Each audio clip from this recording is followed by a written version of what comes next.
boy, have I been waiting to talk to the Berrymans about this book for a long time. I think that, they mentioned to me the first time that I met them, and I know so many of you have loved my conversations with them. We've had a couple here on the air. And this time, Carl's book is 2023 World War III.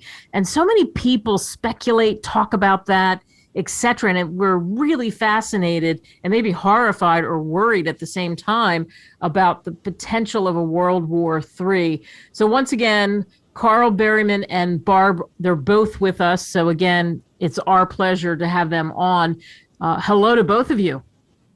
Hi, Kate. Hello, Kate. Always, always, always great to talk with you.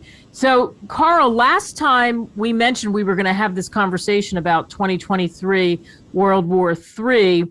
Tell the listeners what made you decide to put this book together in the first place.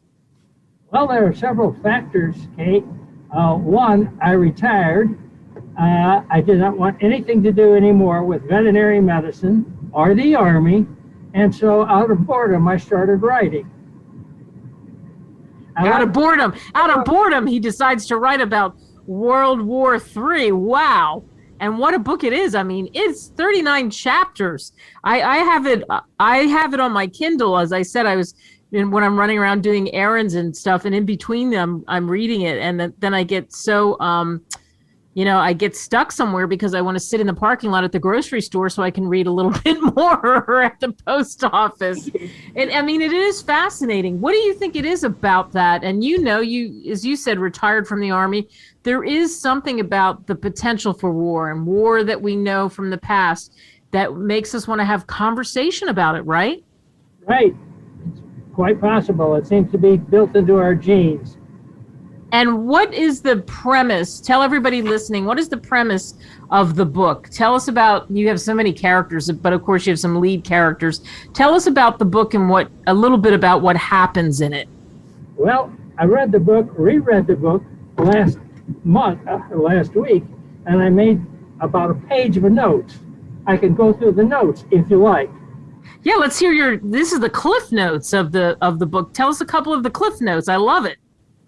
Okay, what it starts out as is China is interested in world conquest, and so the United States, through several democratic administrations, has reduced our military capability.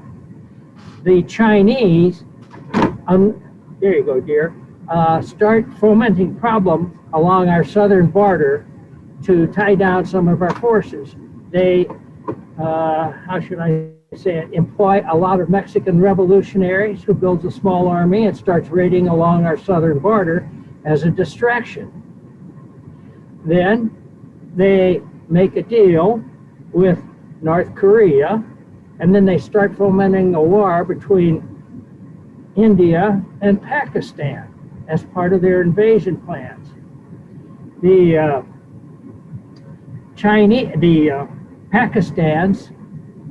The Chinese masquerade as Pakistanis, and raid into India. Then they masquerade as India and raid into Pakistan to foment a war between the two. That ties up their southern border. The American military administration is watching all this with an increased interest. And China then encourages North Korea to attack South Korea with the promise that they will come to North Korea's aid to overwhelm South Korea, and therefore Korea will be united under the North Koreans as one peninsula. Unfortunately, or fortunately, they renege on that. And the consequence is the only way the South Koreans can stop the North Koreans is to go to tactical nuclear. So that's another aspect of it. China attacks westward for Caspian Sea oil. And I don't know how much you know about what's going on in Africa south of the Sahel, but there are these Chinese villages, they call them panda villages. And in many cases, the Chinese have essentially taken over the local government and are autonomous. They rule regionally for the wealth of South Africa, the Congo Basin, Angola, and so on. Well, Chinese get there, get through the Caspian Basin, and they're threatening Western Europe.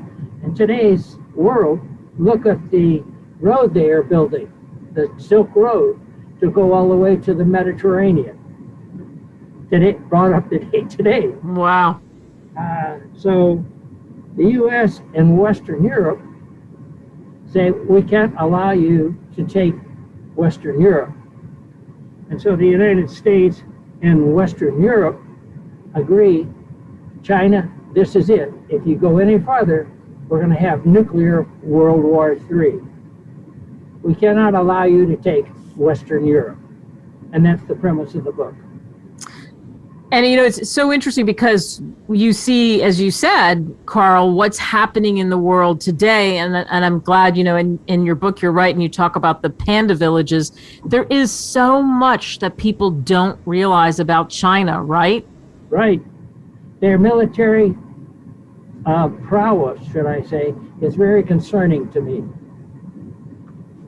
And of course, they have the masses, they have the bodies, as we know, much more as far as having the actual amount of people and the potential as they're building up their military to flood it with that many more people, especially you see in the United States. And you were Army and you understand, it's tough recruiting militarily in the United States. And imagine we have this enemy that's very elusive.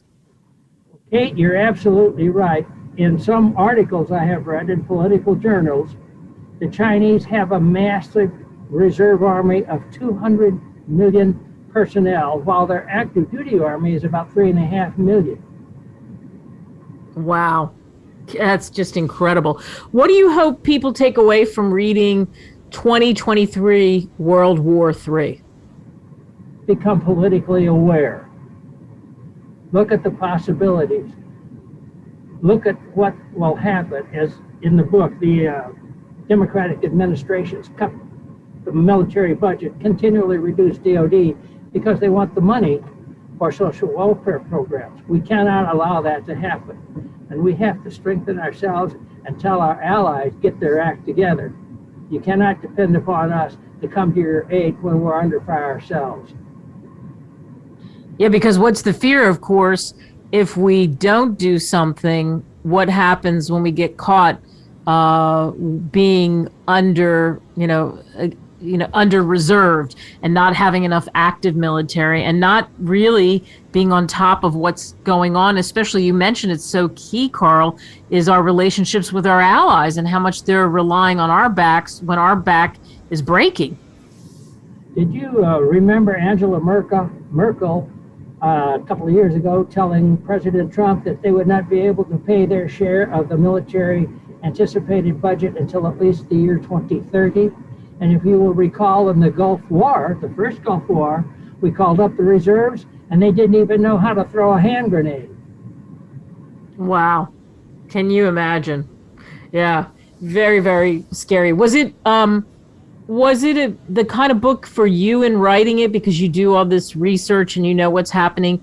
Was it interesting for you to do all that research and pull together all your knowledge? Certainly. Although I reduced my research budget by not buying as many military and political sciences journals, that's where I get a lot of my information. It's assessment. It's reading and analyzing. Yeah.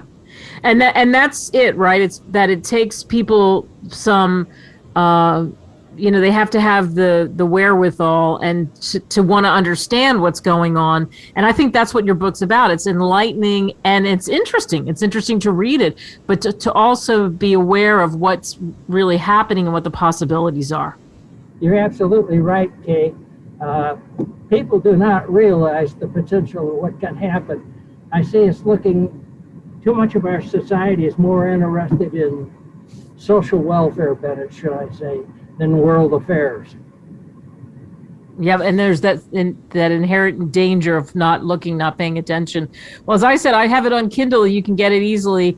A beautiful cover too on on Amazon, 2023 World War III. Carl and Barbara's sitting back there too. This is radio, but she looks so, she's smiling, she gets it, and she's right in there with Carl. So thank you both very much. Well, it's our pleasure, Very Kate. welcome. Thank you.